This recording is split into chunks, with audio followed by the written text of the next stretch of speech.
पुस्तकांची मक्तेदारी, पालकांची फरफट, संस्थांच्या व्यवस्थेवर प्रश्नचिन्ह. हम करो सो कायदा, नको पालकांच्या सहनशीलतेची परीक्षा की व्यवस्थेतील मक्तेदारी? शिक्षण विभागाने उत्तर द्यावे. शिक्षण क्षेत्रातील दर्जेदार संस्थांमध्ये गणना होणाऱ्या नामांकित संस्थेच्या अनेक इंग्रजी माध्यम शाळांमध्ये स्टेशनरी, वह्या, पुस्तके आणि गणवेश खरेदीच्या व्यवस्थेवरून पालकांमध्ये तीव्र नाराजी व्यक्त होत आहे. शैक्षणिक साहित्य खरेदीसाठी पालकांनी अप्रत्यक्षपणे एका ठराविक विक्रेत्याकडेच जावे लागत असल्याचा आरोप पालकांकडून केला जात आहे.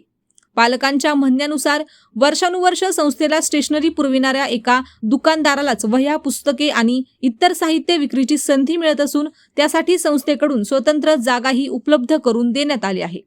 त्यामुळे शेकडो पालकांना साहित्य खरेदीसाठी 1 ते 2 तास रांगेत उभे राहावे लागत असून त्यातून वेळेचा अपव्यय आणि मानसिक त्रास सहन करावा लागत आहे.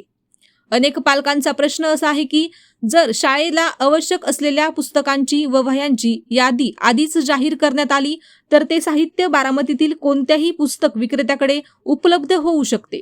त्यामुळे पालकांना त्यांच्या सोयीप्रमाणे साहित्य खरेदी करता येईल. मात्र संपूर्ण खरेदी प्रक्रिया एका ठिकाणी केंद्रित झाल्याने पालकांची अक्षरशः फरफट होत असल्याची भावना व्यक्त होत आहे. शालेय गणवेशाच्या बाबतीतही अशीच परिस्थिती असल्याचे पालक सांगतात. गणवेशासाठी मर्यादित पर्याय उपलब्ध असल्याने स्पर्धात्मक दर आणि निवडीचे स्वातंत्र्य बाधित होत असल्याची चर्चा आहे. विशेष म्हणजे या संदर्भात प्रशासनाकडे विचारणा केल्यानंतर पुढील वर्षी शैक्षणिक साहित्याची यादी 3 महिने आधी जाहीर करू असे उत्तर देण्यात आल्याची माहिती समोर येत आहे. मात्र यामुळे पालकांच्या प्रश्नांचे समाधान झालेले नाही.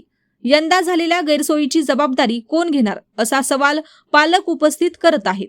दरम्यान शिक्षण विभागाच्या मार्गदर्शक सूचनांनुसार कोणत्याही शाळेने पालकांना विशिष्ट दुकानातूनच पुस्तके, वह्या किंवा गणवेश खरेदी करण्यास भाग पाडू नये. शाळा आवश्यक साहित्याची यादी देऊ शकतात, मात्र खरेदीसाठी पालकांना पर्याय उपलब्ध असणे अपेक्षित आहे. तसेच अनेक वेळा शिक्षण विभागाने शाळांनी पुस्तक विक्री किंवा गणवेश विक्रीमध्ये थेट व्यावसायिक हस्तक्षेप करू नये अशा सूचनाही दिल्या आहेत. असे असताना बारामतीतील नामांकित शैक्षणिक संस्थांमध्ये पालकांना एका ठराविक विक्रेत्याकडे वळवले जात असल्याची भावना का निर्माण होत आहे, याबाबत शिक्षण विभागाने स्पष्ट भूमिका घेण्याची गरज व्यक्त होत आहे. आज प्रश्न केवळ वह्या पुस्तकांचा नाही तर पालकांच्या वेळेचा, पैशाचा आणि निवडीच्या अधिकाराचा आहे.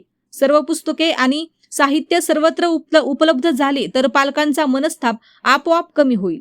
मात्र मांजराच्या गळ्यात घंटा कोण बांधणार असा प्रश्न पालकांमधून उपस्थित केला जात आहे. जिल्हा शिक्षणाधिकारी कार्यालयाने या प्रकरणाची दखल घेऊन वस्तुस्थितीची पडताळणी करावी, पारदर्शक व्यवस्था निर्माण करावी आणि पालक विद्यार्थी हिताला प्राधान्य द्यावे अशी मागणी आता जोर धरू लागली आहे.